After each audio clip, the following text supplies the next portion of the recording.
Hello, and welcome to the Wheel of Crime podcast, the podcast where two ladies play games, mumble profanities, and laugh way too often. Also, this podcast does cover topics of sensitive nature, and as such, listener discretion is advised.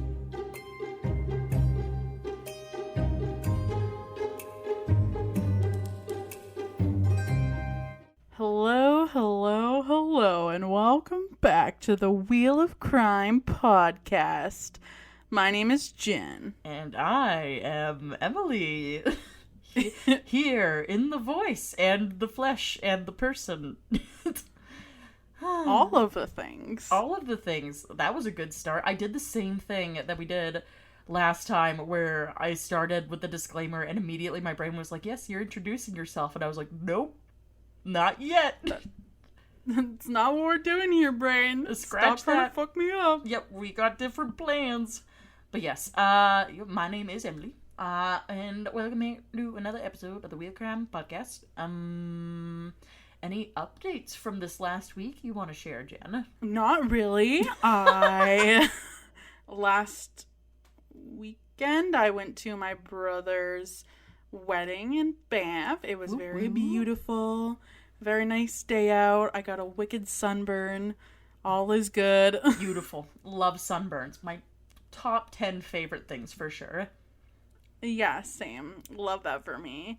Other than that, nothing too much. I am working away this week. I have literally 3 grants due the day that we are recording this. Yeah. So that is so fun for me. I love that for me. Yes, that sounds super fantastic. At least you're busy. I don't really know what to say to that one. Yes. What about you?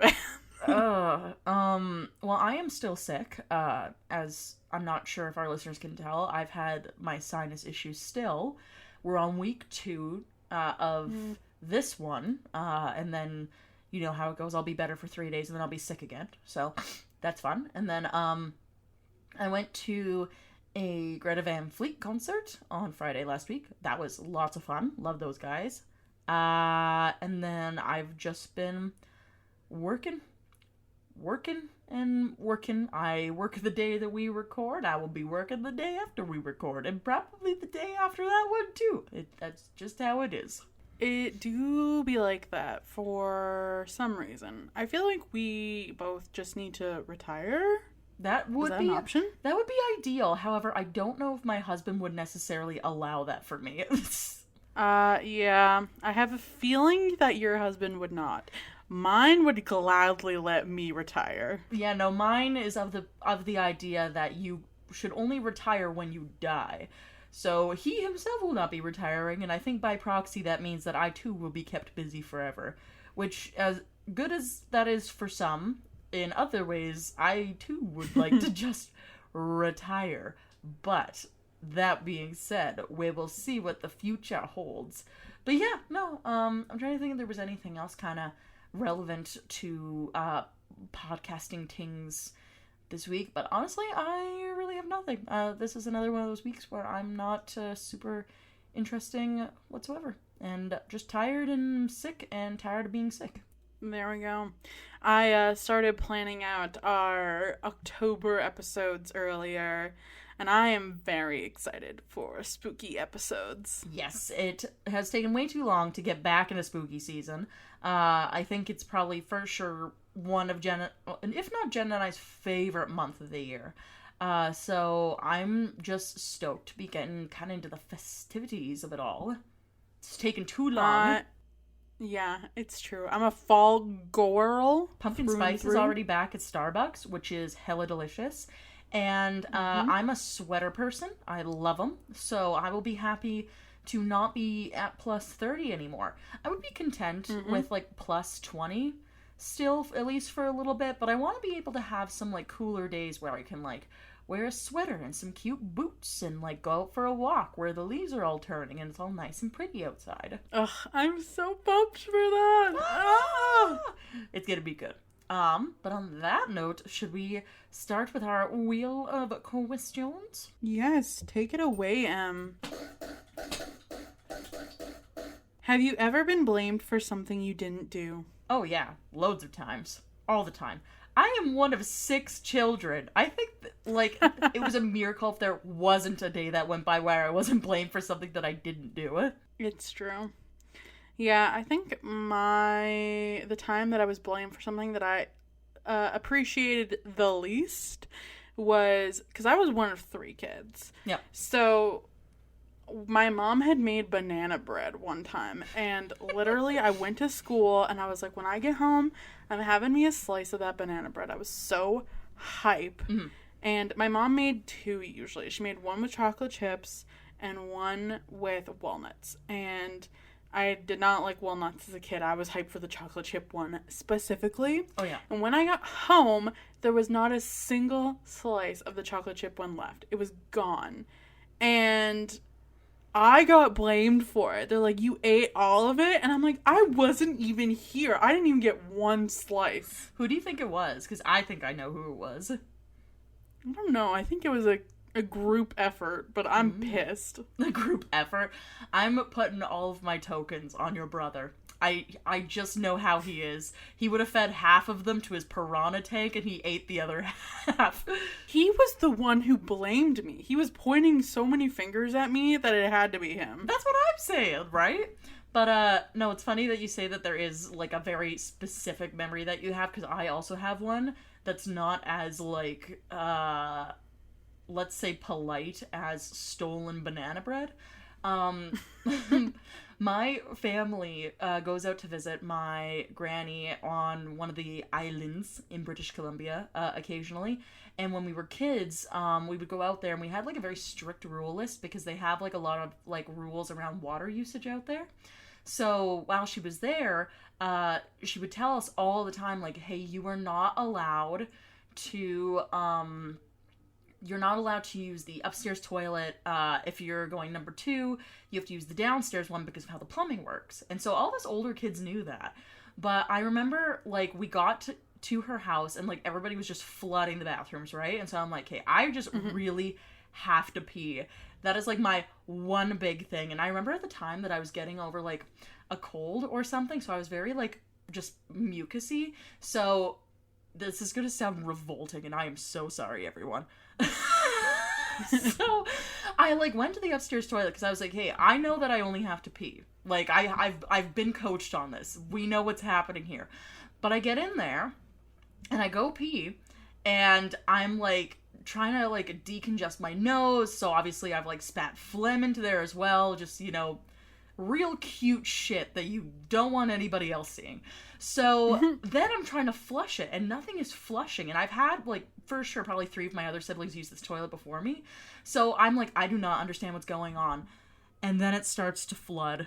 And all of a sudden, every adult in there, my uncle, my granny, both of my parents are all shoved into this bathroom staring at this toilet that is now full of my pee and boogers. And it is flooding everywhere. And they just look at me and they're like, what did we tell you about shitting in the toilet? And I'm like, I didn't do it. And they, for sure, they were like, yeah, just don't go and poop in the toilet upstairs like Emily did. And I'm like, it wasn't me. And I still when people bring it up, they're like, yeah, well, remember when Emily flooded the toilet at Granny's house because she took a shit in the upstairs toilet? I'm like, hey, I didn't do it.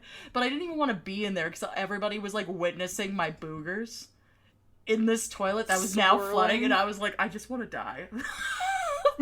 I just wish I could sink through the floor and run away into the ocean and never come back. But I think though a part of the issue was I was 12 or 13 at the time, so life is already embarrassing. And at that point, yeah. And they really did think that it was me who did it. And I have no idea who it was, but I know it was one of the 3 who used the toilet before me, because whoever had just been in there before me was the person who plugged the toilet. What a little hoe. I know, and they never fessed up to it. Never fessed up to it. And I'm like, you all are rotten little children. That's terrible. It was so bad. And the fact that they still talk about it, they still are like, yeah, Emily's not going to listen to rules. Remember that one time at Granny's house? And I'm like, hey, how many times do I have to say that wasn't me? If it was me, I would tell you, because so much time has gone past that I do not give a shit anymore, literally. But, like, still, and I'm like, I apparently don't have a case until one of them stands forward one day and they're like, haha, remember when Emily got blamed for what I did? And I'll be like, it was you. Literally, I understand how you feel because they still bring up the banana bread to this day. It's like... literally fuck all of them. See, what is the deal, though? Is it just that they're so convinced it was you and that they're still waiting for you to fess up and now it's fun now? Because I think that's what my family's thing is that for them it's funny now. They don't understand, like, my, like, preteen embarrassment around the whole situation. They just think it's funny that I don't, like, confess to it, right? And I'm like, well, why did I confess to something I didn't even do? What's the point of that? I feel like that my family is in a very similar boat where they're like, haha, remember when you ate all the banana bread? And I'm like, I swear to God, I did not eat the banana bread. And they're like, yeah, right. It was definitely you. Funny. Not funny. Ha ha. Funny. I'm gonna go drown myself in the ocean. Same. I'll be joining you. Like, literally, I can't even begin to tell you how badly, Jen, I just wanted to, like, swim away. Because obviously I didn't have, like, a license or anything. I was trapped there. I was like, I don't even want to talk to you people. This is the worst thing that's ever happened to me. I fully understand. But let's spin for our next question. Did you get in trouble a lot as a kid? Oh, yeah, all the time. Like, how do I phrase this? I'm the first one, and for a period of time, there was almost nothing that I could do that was the right thing. So I used to get in trouble literally every day of my life. Yeah. I mean, I was the opposite. I was the youngest, so I feel like I was really testing my boundaries. Oh, yeah, I could see that. Absolutely. I mean, my mom only caught you sneaking into your own house multiple times, and then she was like, I don't know how I feel about you hanging out with that Jenny girl. Since now, she's changed her tune, but... You know what? Sometimes you forget your keys at home, and you just gotta sneak back in when you get home. These do be facts. They do be facts. That's all I got. I can't even think of, like, a particular time of, like, getting in trouble, because it happens so often, but yeah. That's all I got. I got no fun stories to share on that one. Me either. They're all too traumatizing, so let's spin for our next question. Yeah, we're blocking them out.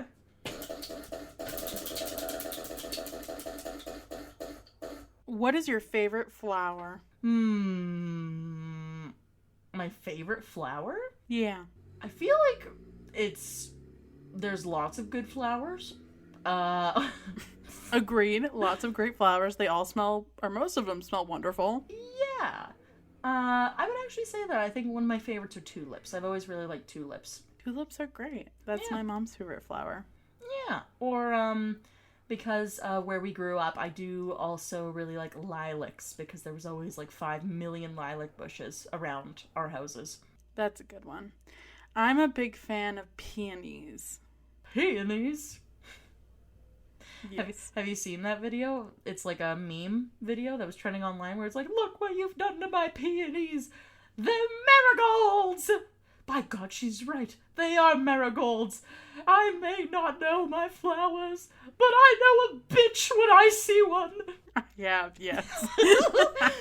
I love the recreation. That was wonderful, Em. That's the only thing I can think about whenever I hear the word marigolds, but they are really pretty. I do like them. Yes.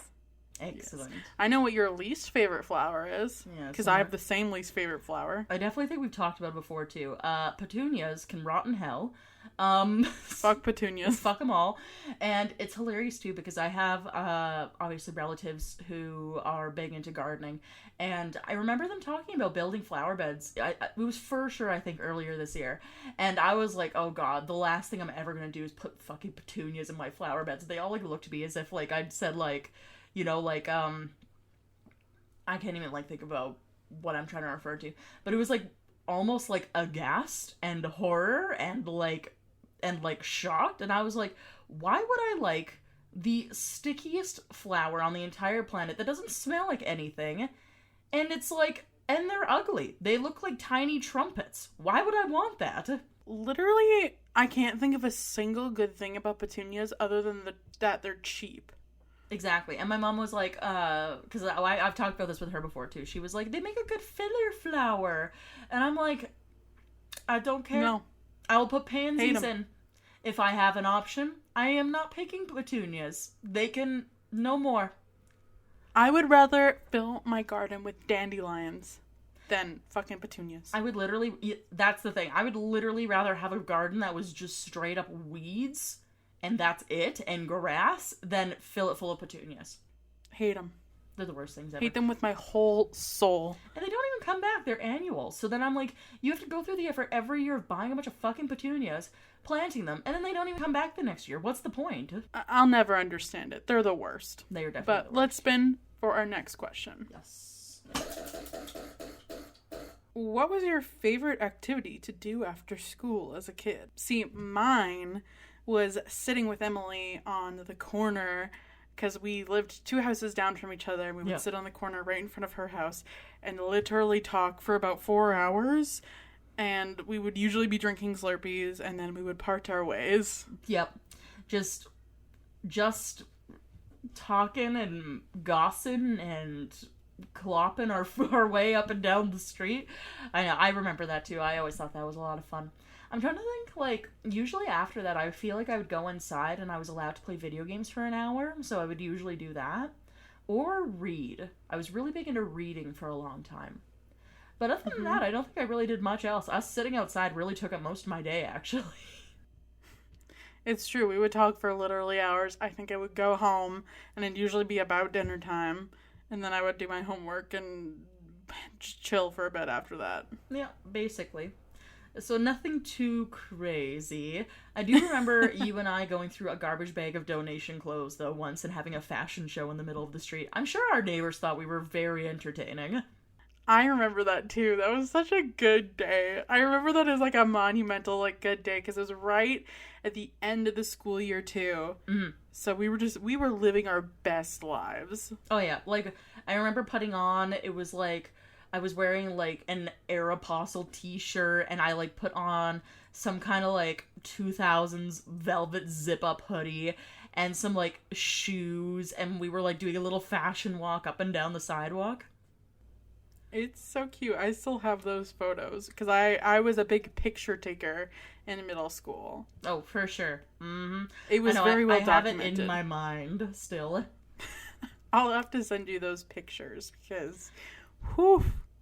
I think that day was probably the last day I ever had a Slurpee as well, because pretty much immediately after that they started giving me headaches. And then we switched to Polar Pops, which I'm not sure are much better. Probably not. Probably just as much sugar. Definitely. I'm trying to think there was something else that crossed my mind, but oh well. But yeah, I think that wraps up our wheel of questions, though. So, here's my guess. I think that there was a child who got in trouble for picking his mom's favorite flowers after school one day. And then he got thrown in jail. The end. The end.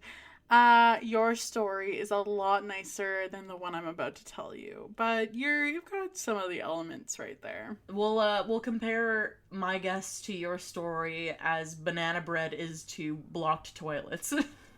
Yes. It's actually a very sad story that I have for you today. So, are you gonna make me cry? Maybe. We'll see. Okay. Take it away. I'll just get right into it. Our crime is set in the year 1944. Now, this was right in the midst of World War II, but our story takes place in a small, segregated mill town called Alcalo, South Carolina, where white and black people were separated by railroad tracks. And the community of Alcalo in Clarendon County, it was a bustling area, home to tight-knit communities, and the town's lumber mill was thriving. Many of the folks in town would have described this town as a safe place where neighbors trusted one another, doors were never locked, and strangers were welcomed with open arms. The kind of place where neighbors borrowed cups of flour from one another and shit like that. Okay. Sounds pleasant. So, now that you have the setting, let's get into it. Now, in this town lived a 14-year-old boy named George Stinney Jr. George was born on October 21st, 1929 in Pinewood, South Carolina.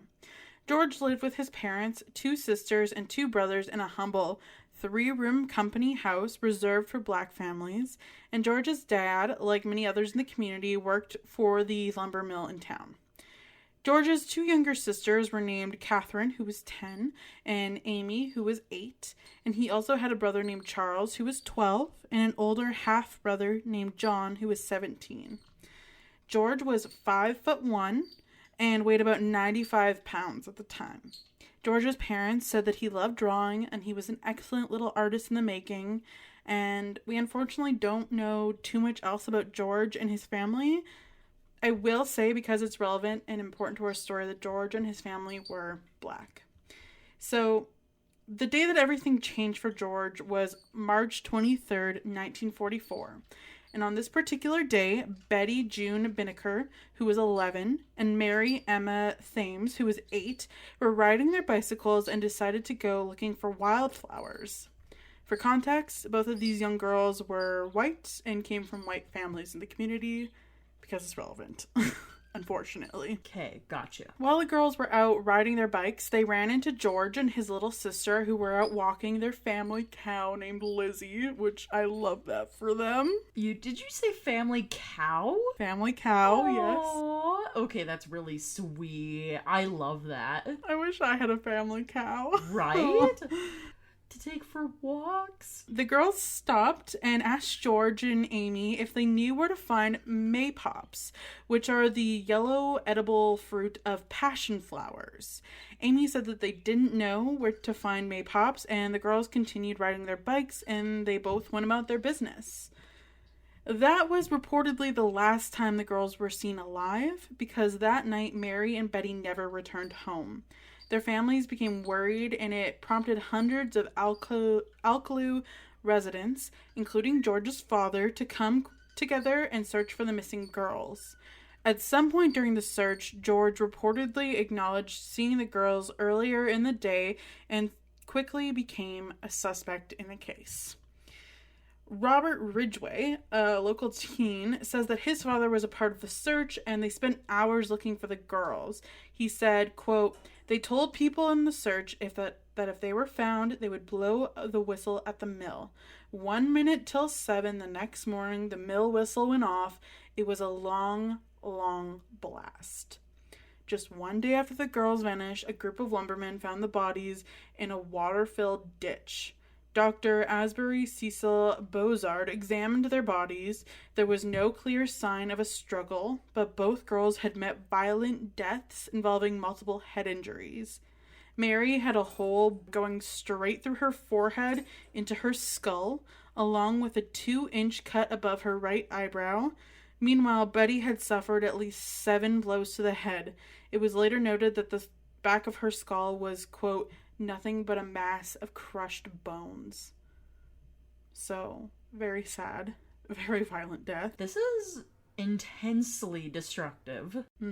Yes, it is. You would have to be a very strong person to cause that kind of damage. Well, strong and also violent. Like, nobody goes to that extent unless there's some sort of anger or rage also involved.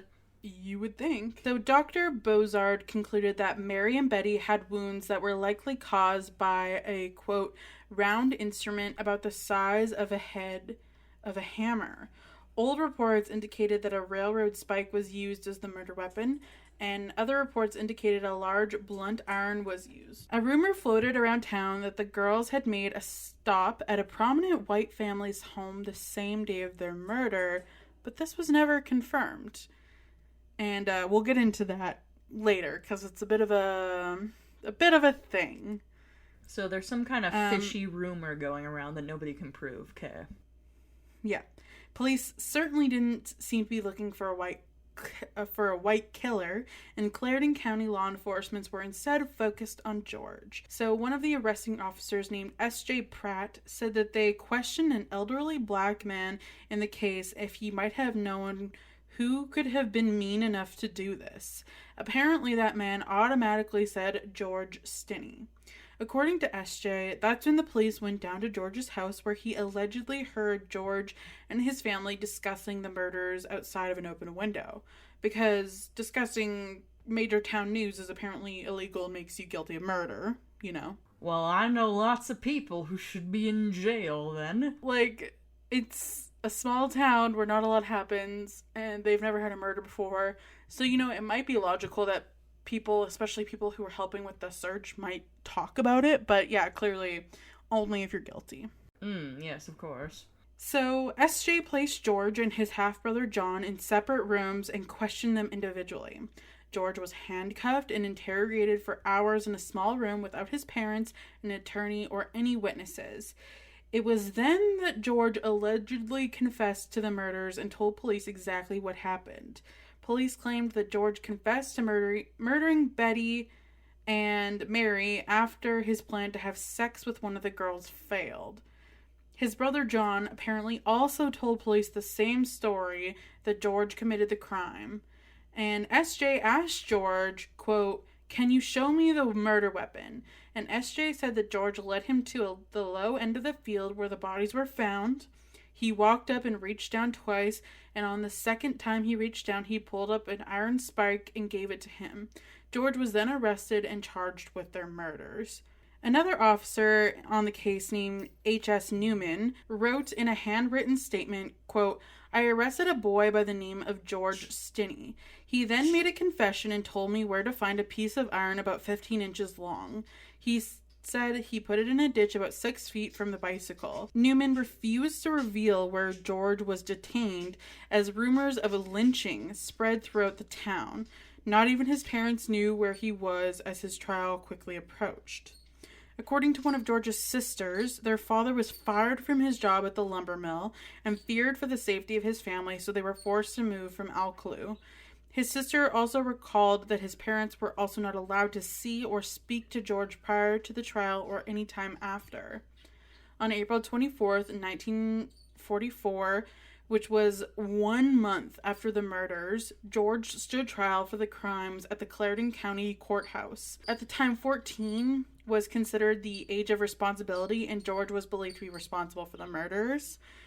So George was given a court-appointed attorney named Charles Plowden, who did little to nothing to defend his client. During the 2-hour trial, George's attorney Charles failed to call any witnesses to the stand, present any evidence that would cast doubt on the prosecution case, and the most significant piece of evidence presented against George was his alleged confession, but there was also no written record of him admitting to the murders, and by the time of his trial, George hadn't seen his parents in weeks, and they were too afraid of getting attacked by a white mob to come to the courthouse. So 14-year-old George was there alone and surrounded by strangers, and there were up to 1,500 spectators in the courtroom that day, all angry, all thinking he's guilty. Basically, they have been interrogating a 14-year-old, driving these different confessions out of him, not even at the same time, but after hours and hours of him being in there. And now they've got some kind of mob that's obsessed with this idea of this 14-year-old child being responsible for this. Yep. 14-year-old Cool. child who's 95 pounds and committed those brutal murders. Literally, what leg do you have to stand on? Like, a 95-pound 14... Was he 13 or 14? I know I just said it, but... 14. Yeah, 14-year-old does not have the strength to do that. That's just not possible. Nope.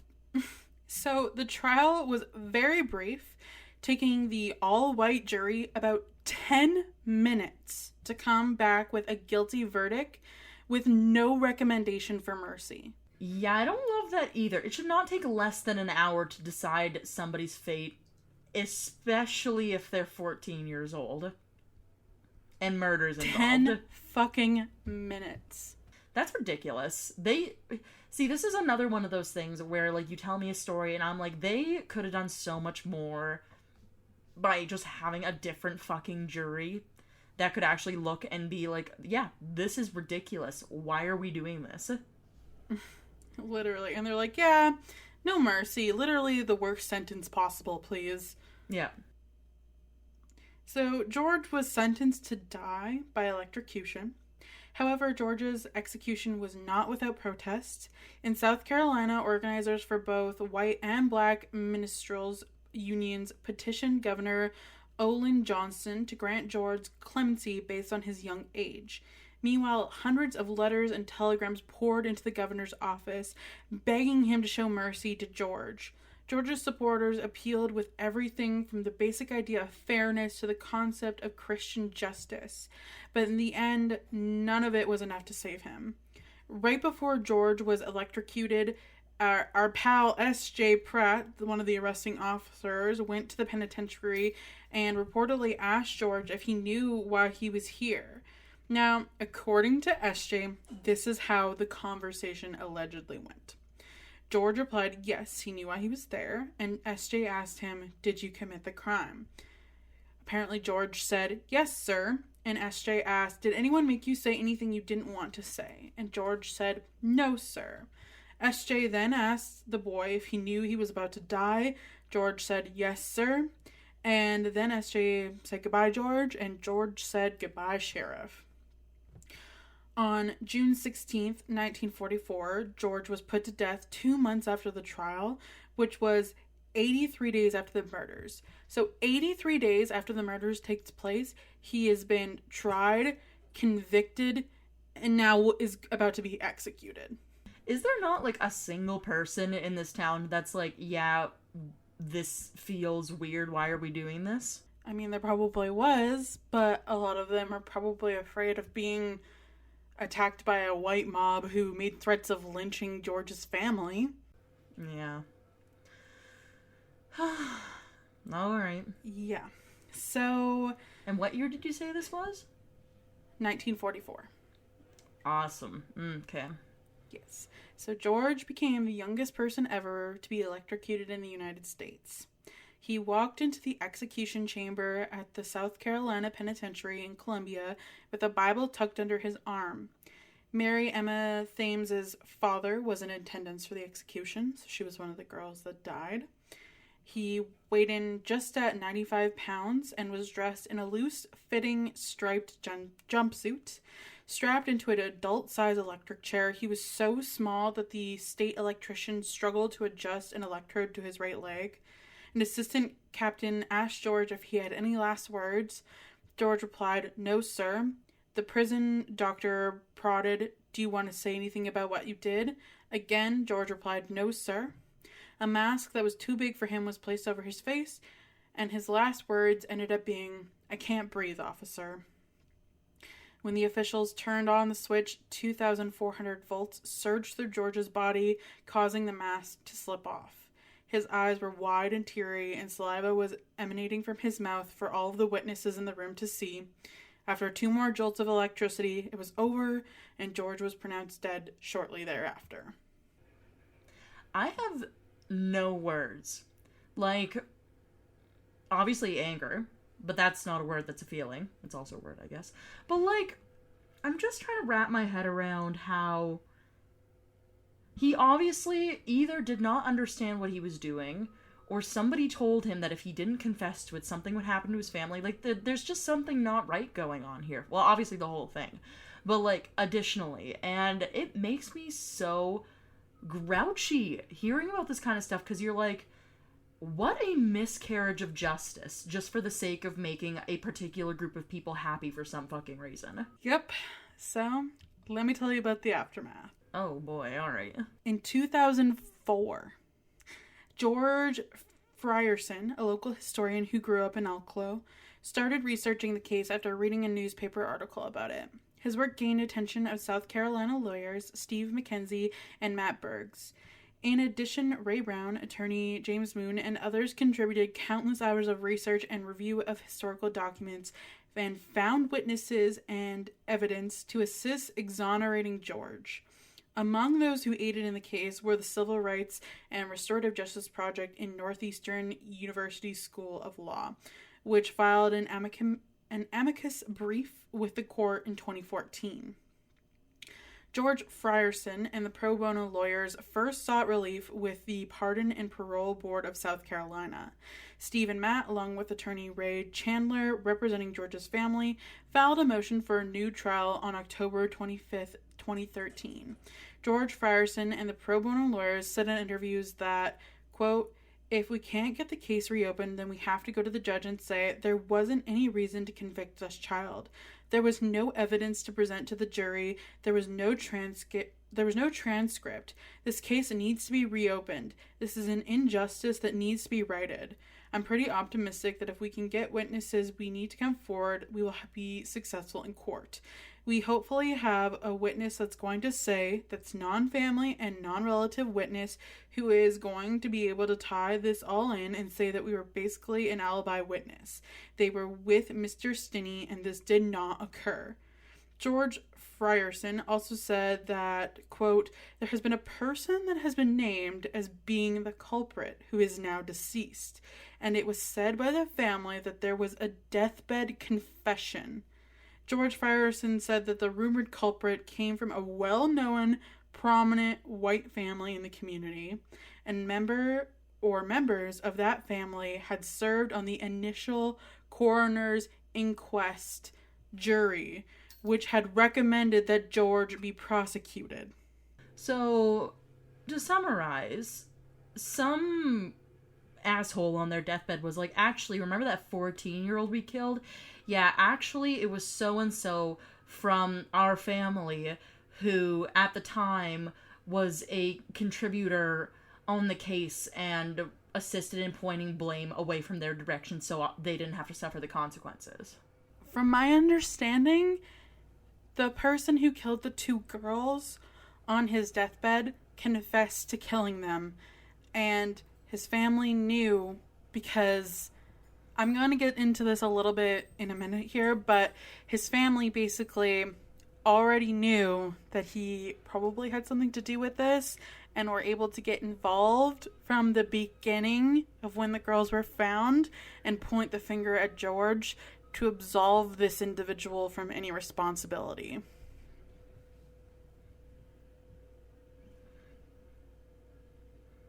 The woman was too stunned to speak. Literally, that's like... First, obviously there's the horrendous, brutal murder of... It was 2 girls, right? Like, I'm not mistaken when I'm, like, thinking that. It wasn't just one. It was 2 girls, Betty and Mary. Yeah, of 2 girls. And then on top of that, you have the person who actually did it gets to suffer no consequences because now they are dead. And then at the same time, the family knew... all those years. That is just such a compounded crime. And would you not feel guilty? I don't know how you couldn't. So, in one of the court briefs, the Civil Rights and Restorative Justice Project said there is compelling evidence that George Stinney was innocent of the crimes of which he was executed in 1944. The prosecutor relied almost exclusively on one piece of evidence to obtain a conviction in this capital case, the unrecorded and unsigned confession of a 14-year-old who was deprived of counsel, parental guidance, and whose defense lawyer shockingly failed to call exculpating witnesses or preserve his right of appeal. New evidence in the court hearing in January 2014 included testimony by Stinney's siblings that he was with them at the time of the murders. In addition, an affidavit was introduced from the Reverend Francis Baston, who found the girls and pulled them from the water-filled ditch. In his statement, he recalled there was not much blood in or around the ditch, suggesting that they may have been killed elsewhere and moved. Rather than approving a new trial on December 16, 2014, Circuit Court Judge Carmen Mullen vacated Stinney's conviction. She ruled that he had not received a fair trial and as he was not effectively defended and his Sixth Amendment rights had been violated. The ruling was a rare use of a legal remedy of quorum nobis, and Judge Mullen ruled that his confession was likely coerced and thus inadmissible. His siblings claimed that his confession was in fact coerced and that he had an alibi.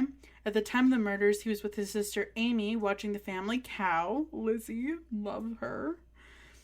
And they also noted that a man named Wilford Johnny Hunter, who claimed to be George's cellmate in prison, said that George denied murdering Betty and Mary.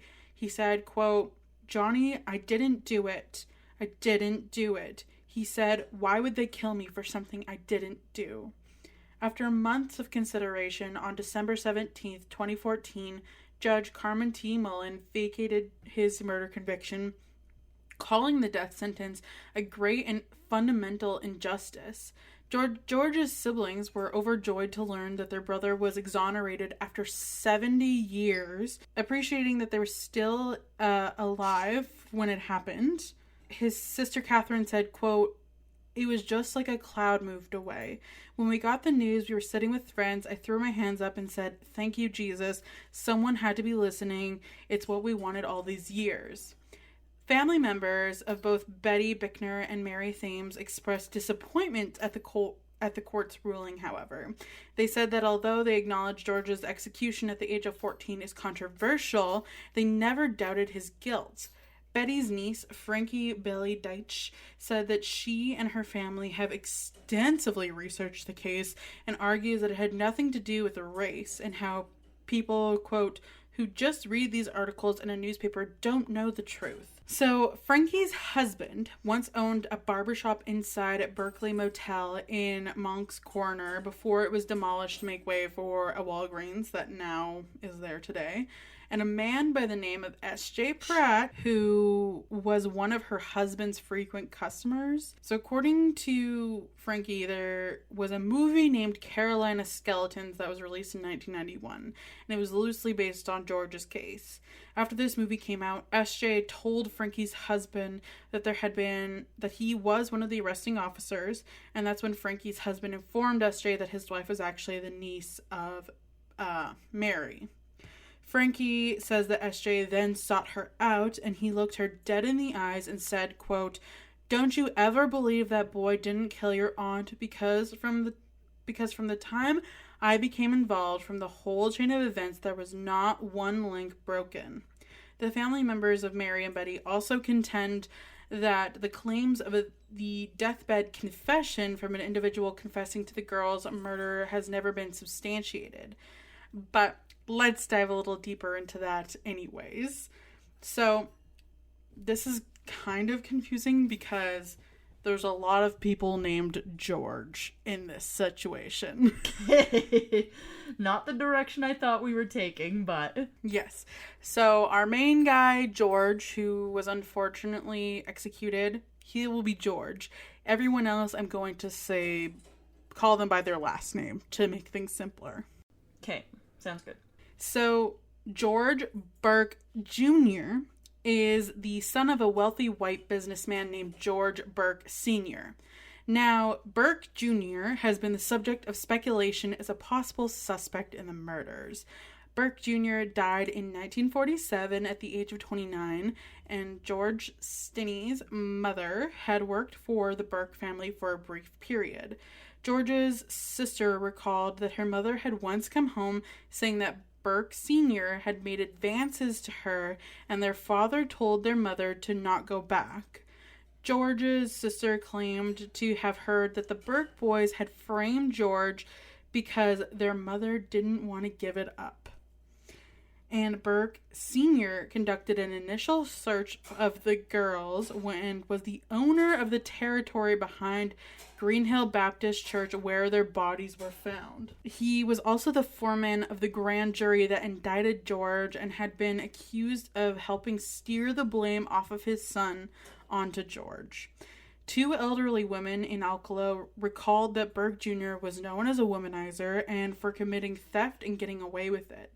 According to Sonia Ade Williamson, a white Alcala resident investigating the case who became close to George's sisters, Burke's Jr.'s son, Wayne Burke, told her that his grandmother had told him that his father had picked up the girls in his lumber truck by his grandmother's house the day of the girls' murders. In 2017, Wayne Burke denied saying that he had said that, and he remained convinced of George's guilt. George's sister had previously recalled that after the two girls had asked about the Maypop flowers, a lumber truck drove down the road, and nobody else has stated that Burke Jr. had given the girls a ride. Lawyers of the Stinney family have stated that there have been rumors of a deathbed confession to the murders by a member of the prominent family. However, it's never been proven. And that's my story for you today. I am just flabbergasted. I love how you always find these stories for me where it's just aggravating. Aggravating. And when you think about it, 1944, I believe that's the year you said. My brain's weird with numbers today. But that's still less than 100 years ago. Mm-hmm. And, like, people talk as if, like, oh, this kind of stuff happened so far in the past. It's like, no, there's people alive today who were a part of these types of cruelty and injustices and probably have some level of responsibility for these other shitty things that have happened. Like, this isn't that far in the past. Like, if you think about it, George's siblings are still alive today. Like, he would probably still be alive today if he hadn't been wrongfully convicted of this crime. At 14 years old. For murdering two girls in these really horrific ways where he just simply could not even have the muscles to even pull that off. And apparently everybody thought that it was totally fine to be doing this. But if you think about it, it makes total sense that a prominent family who ran the mill in town and owned a bunch of land would have the ability to potentially point the blame away from their son and make sure the fall went on to some young kid who was discriminated against for his race. And that's the other part that pisses me the fuck off about this case is Frankie, who is the niece of Mary, who died. She's like, there was this whole article she did with one of the local papers in South Carolina where she was like, it was never about race. He's totally guilty. And I'm like, your husband's friend was the arresting officer. And he's like, oh yeah, he was totally guilty. Like, had nothing to do with race. But like, I'm sorry, you lived in a segregated town. How can you not acknowledge that race was definitely a factor? Oh, absolutely. Like, I think, too, like, just from these types of stories that you shared with me, there's always, like, some sort of weird, like, mental... I don't know if it's just that people mentally distance themselves from, like, where their privilege sits, but, like, in these types of towns where, like, people of color were literally on a different social scale than everybody else, and, like, these types of crimes happen, and they're like, it's not about race. It's like... Okay, but you might be saying that because you have conditioned yourself to believe that that wouldn't be the problem. Look around you.